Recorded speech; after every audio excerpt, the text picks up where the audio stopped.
Bismillahirrahmanirrahim. Assalamualaikum warahmatullahi wabarakatuh.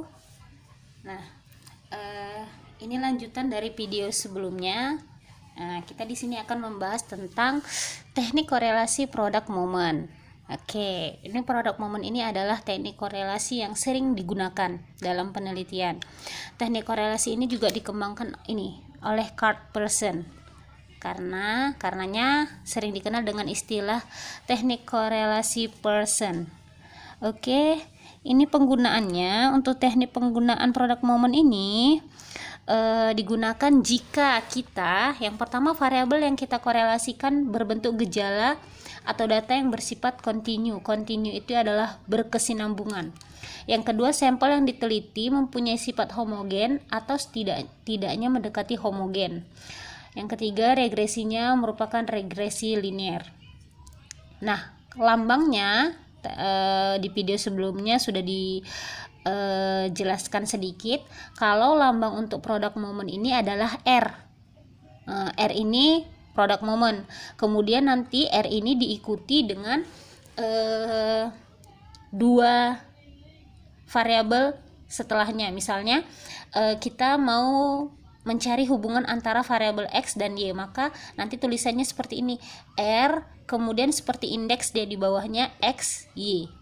Kalau di video ini kurang jelas, bisa dilihat di bukunya halaman 191. Kemudian untuk mencari angka indeks korelasi product moment, ini ada beberapa cara nanti. Jadi dia ada yang dengan misalnya untuk yang data kurang dari 30 sampelnya itu bisa menggunakan, ada yang pakai deviasi standarnya atau seperti standar deviasi, ada yang tidak menggunakan, ada yang pakai min, banyak cara, nanti kita jelaskan satu persatu. Kemudian ada cara memberikan interpretasi terhadap angka indeks korelasi. Di sini dia ada dua cara. Yang pertama, dia secara sederhana atau secara kasar. Jadi di sini bisa dilihat tabelnya ini. Ini kan ada 0 sampai dari 0 sampai 0,20. 0,2. Kemudian seterusnya sampai dia nilainya 1. Makin besar nilainya, maka korelasinya itu dia semakin kuat. Jadi kalau misalnya 0 ini dia sangat-sangat lemah. Kemudian ada lemah, selanjutnya sedang, kuat, dan sangat kuat. Oke, itu yang pertama, secara kasar atau sederhana. Kalau yang kedua, ini kita melihatnya, kita bandingkan nilai R kita atau product moment kita terhadap nilai R pada tabel product moment. Tabel product moment di mana? Di buku ini ada di halaman halaman 401.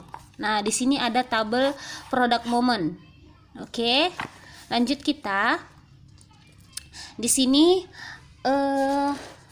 kalau kita membandingkan nilai kita dengan nilai tabel product moment, maka kita ada tahap-tahap yang harus kita kerjakan. Yang pertama, kita harus merumuskan atau membuat HA itu apa? Hipotesis alternatif, dan H0 hipotesis 0. Dimana hipotesis alternatif itu bunyinya nanti selalu ada atau terdapat. Jadi misalnya hubungan keaktifan siswa terhadap nilai ujian, maka nanti ada atau terdapat hubungan antara keaktifan siswa dengan nilai belajar. Kalau nanti untuk itu dia HA-nya atau hipotesis alternatifnya. Kalau untuk hipotesis 0 H0 itu tidak ada, maka dia kebalikan dari HA tadi, H0 ini. Oke.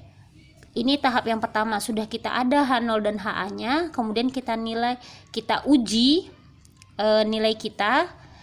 Kalau sudah dapat, kita bandingkan dengan nilai di tabel product moment, kita bandingkan besarnya. Kalau bagaimana membaca tabel product moment, kita harus punya DF. DF ini adalah degree of freedom.